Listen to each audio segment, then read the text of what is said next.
Bonjour à toutes et tous, bienvenue dans les coulisses du Grand Lyon. Mon invité du jour, Alexandre Chevalier, bonjour. Bonjour. Vous êtes le coordinateur de campagne de Place Publique, vous êtes aussi président du groupe Lyon en commun au conseil municipal.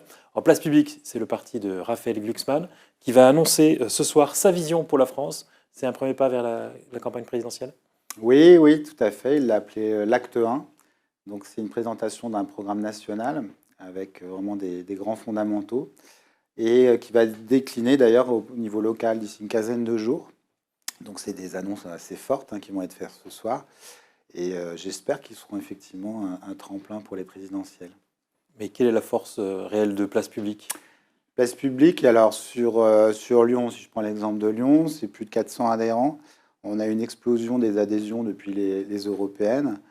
Au niveau national, je crois qu'on est maintenant aux alentours des 11 000, 12 000. Enfin, c'est vraiment une force qui est en train d'être en pleine expansion et qui justement répond aussi quand même aux attentes de beaucoup de sympathisants de gauche qui se sentent un peu orphelins depuis quand même quelques années, entre un PS qui a du mal à retrouver un vrai projet, une EFI qui fracture. C'est vrai qu'on est un peu voilà, cette force de gauche là qui émerge et qui en tout cas pense un peu les plaies qui ont été faites ici et là depuis quelques années à gauche. Mais sur quoi peut se structurer le projet? Pour l'instant, Raphaël Glucksmann, ça paraît surtout être le candidat contre Mélenchon. Alors ça va au-delà d'être contre Mélenchon, je pense qu'il y a tout un éventail de valeurs qui sont rappelées en permanence par Raphaël Glucksmann, son attachement à la démocratie déjà, son attachement à l'humanisme, son attachement à la question de la laïcité, son attachement sur la question du social. Donc on est vraiment dans un rappel quand même des valeurs de gauche qu'on n'entend plus trop à certains endroits et je crois que ça fait du bien aussi justement à la fois aux sympathisants mais aux citoyens de gauche qui se sentaient un petit peu abandonnés depuis plusieurs années. Alors parlons aussi de la situation locale. Vous avez dit que ce projet se déclinerait d'ici une quinzaine de jours au niveau local. Mm. Il y aura aussi des chefs de file de place publique qui seront désignés dans les différentes villes. Vous êtes pressenti pour être le chef de file à Lyon? En tout cas, je me suis positionné et effectivement, je pense que normalement la désignation doit se faire courant juillet. Et il y a de grandes chances que je sois le chef de file effectivement sur Lyon. Et alors vous connaissez comme président du groupe Lyon en commun, qui est le groupe de Nathalie Perrin-Gilbert, qui a déjà déclaré sa candidature. Ça veut dire que Place Publique soutiendra Nathalie Perrin-Gilbert? Non, parce qu'il y a eu déjà des discussions avec Nathalie Perrin-Gilbert, voilà, qui sont restées à l'état de discussion. Et, euh, et aujourd'hui, les sympathisants, en tout cas, n'ont pas souhaité marquer une alliance avec Nathalie Perrin-Gilbert. Euh, voilà, ça ne veut pas dire qu'il n'y aura jamais d'alliance avec Nathalie Perrin-Gilbert, mais en tout cas, ce n'est pas une volonté, effectivement, à l'instant T. Nathalie Perrin-Gilbert est partie très tôt en campagne. Moi, j'ai souhaité aussi suivre mon propre chemin politique en adhérant à Place Publique et en menant la campagne. Voilà, donc aujourd'hui, on a deux chemins différents, après qui se croisent, ils se recroisent un jour peut-être, mais en tout cas, pour l'instant, c'est pas le cas. Mais vous restez président de Lyon en commun, qui est son groupe au conseil municipal? Pour l'instant, oui. De toute façon, j'ai été élu sous une étiquette de Place de Lyon en commun. Donc, je reste encore effectivement à la tête de Lyon en commun, tant que Lyon en commun reste dans la majorité. Si Lyon en main en commun, à un moment donné, est amené à sortir de la majorité, ce que je ne souhaite pas, à ce moment-là, je me retirerai Lyon en commun. Vous vous attendez à ce que Nathalie Perrin-Gilbert devienne de plus en plus critique avec Grégory Doucet, et vous ne la suivrez pas là-dessus? Non, Donc c'est peut-être la fin du groupe Lyon en commun. peut-être. Alors, qu'on essaie de Ou pas. comprendre, vous avez fait campagne la dernière fois avec Lyon en commun, donc avec le soutien de la France Insoumise, Mm. qui faisait partie de votre groupe au début du mandat. Mm. Et aujourd'hui, vous êtes dans un parti qui dit tout sauf la France Insoumise. Alors déjà, à l'époque, quand on avait créé des alliances avec la France Insoumise en 2018, j'étais déjà un peu sceptique quand même sur la qualité de cette alliance et puis surtout sur les valeurs que pouvait défendre l'AFI. Alors, Vous avez accepté leur soutien pour être élu. bien sûr, mais l'AFI de 2018 n'est pas la même que l'AFI de 2025. Je vous donne un exemple. Dès 2020, sur les, on va dire, 6 figures un peu de l'AFI lyonnaise, vous en avez quand même un qui est devenu aujourd'hui porte-parole du RN, un autre qui a rejoint Zemmour et un autre qui nous a tourné le dos on va dire, à 2 mois du premier tour pour s'allier aux écologistes. Donc en termes de fiabilité, voilà, dès 2020, je savais qu'on avait affaire à des partenaires qui n'étaient pas fiables et aujourd'hui, j'en suis encore plus que convaincu. Et qu'est-ce que vous avez à reprocher aux élus au niveau local, aux élus insoumis? Alors aux élus soumis, on n'en a plus au niveau de Lyon. Au conseil municipal, on avait Laurent Bosetti, avec qui d'ailleurs j'ai très bien travaillé pendant tout le mandat, parce qu'il faisait partie de mon groupe, qui Et qui était aujourd'hui LFI. n'est plus à la FI parce qu'il est à l'après. On avait Laurence Beaufait aussi, qui pareil a basculé à l'après. Donc je ne peux pas dire que j'ai des bons ou des mauvais rapports avec des L'après élus ou LFI. l'avant? On ne sait jamais. On ne sait pas si c'est l'après ou l'avant. Ah oui, c'est l'avant, pardon. Excusez-moi, j'ai dit l'après. Oui, je me trompe à chaque fois. Donc ils sont passés à l'avant et c'est vrai que aujourd'hui, à la ville, en tout cas au conseil municipal, on n'a plus d'élus AFI. Donc je ne peux pas vous dire si je travaille bien ou mal avec eux. Il y a encore un vice-président à la métropole, Florestan Stangro, qui fait du mauvais Euh, travail, Laurent c'est Legendre quelqu'un. et Florestan Goutte, bah, j'ai très peu de contact avec eux. Donc Mais vous imaginez pas pouvoir retravailler avec eux dans un nouveau mandat? moi, j'ai pas confiance aujourd'hui avec les élus de la France Insoumise. Et alors, quelle va être la stratégie de Place Publique? Si vous n'avez pas d'alliance avec Nathalie Perrin-Gilbert, vous voulez pas de LFI, Bah, il reste encore du monde. On a encore les écologistes, on a encore d'autres candidats peut-être à gauche qui peuvent se déclarer d'ici là.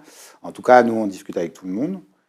Euh, on, a- avec un Georges Képénékian, avec un David on Kimmelfeld, discute avec Georges Képénékian, on discute avec David Kimmelfeld, un Thierry Braillard peut-être aussi? on a discuté avec Thierry Bayard. C'est vrai qu'on a toutes les portes aujourd'hui qui sont ouvertes. Après, à nous d'explorer toutes ces portes-là.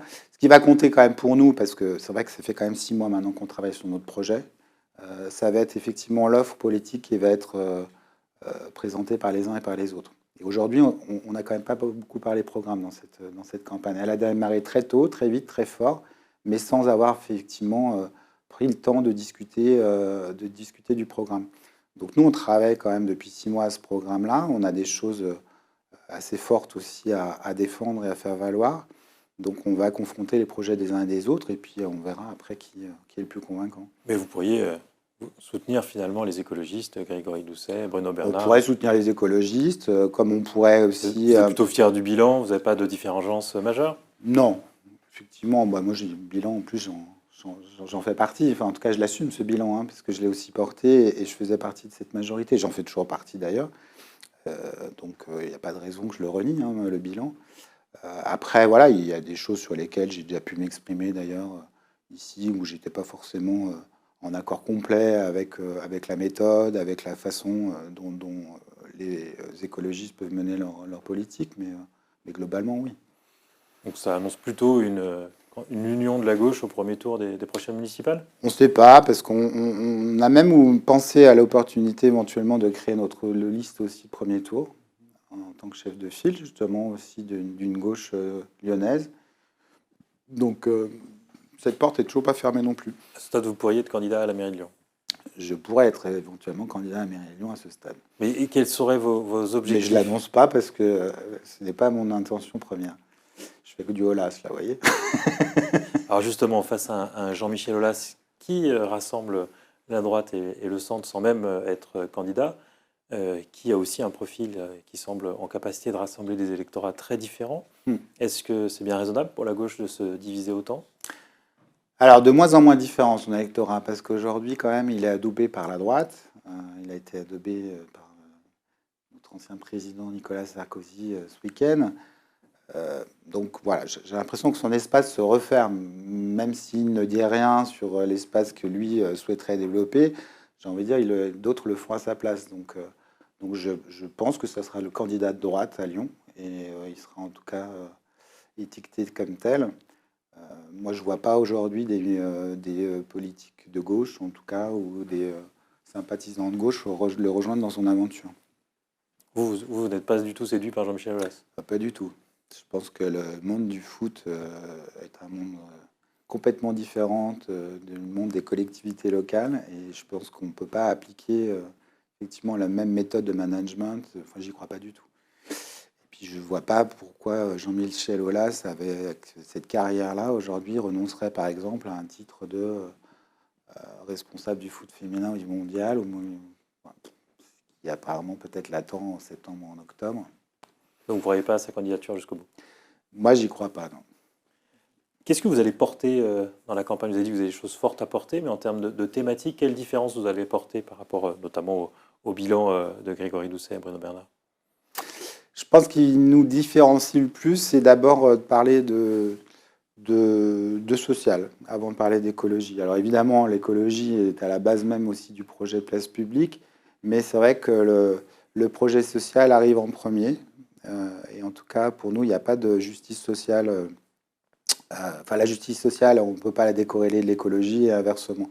Donc, je pense que c'est plutôt pas une question de méthode, mais en tout cas une question de point de vue où effectivement on va placer d'abord la question sociale en avant. Et je crois que dans le projet qui va être présenté d'ailleurs ce soir par Raphaël Glucksmann, c'est vraiment ça qui prime.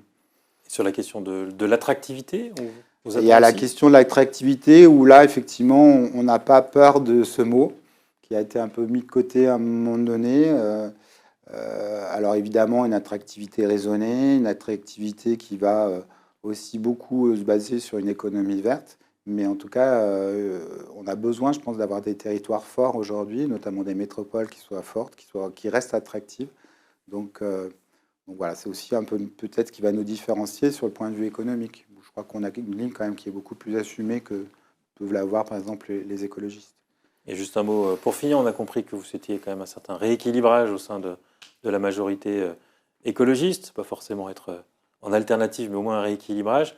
Ça veut dire qu'à la fin, vous briguez, qu'est-ce que vous briguez réellement? C'est la mairie du 4e arrondissement? Ce sont des postes d'adjoints? On a besoin effectivement d'avoir un équilibrage beaucoup plus net dans la majorité. Je pense que les écologistes n'ont plus intérêt à être, en tout cas, à être majoritaires comme ils le sont aujourd'hui, parce que c'est dans la pluralité qu'on va gagner, puis c'est dans la pluralité surtout qu'on arrive à construire un projet équilibré pour les Lyonnais. C'est peut-être d'ailleurs ce qui leur est reproché aujourd'hui, de ne pas avoir essayé d'équilibrer leur projet. Donc nous, on espère effectivement peser suffisamment fort au sein de la prochaine majorité pour pouvoir voilà, essayer d'infléchir sur certains projets ou sur certaines décisions. Et quant à moi, alors peut-être effectivement me voir un peu plus dans une mairie, notamment celle du 4e ou sur une autre délégation. Voilà, ça reste encore à voir, c'est pas le sujet du moment. Alexandre Chevalier, je vous remercie. Merci à vous. Et puis moi, je vous dis à demain pour une nouvelle émission des Coulisses du Grand Lyon.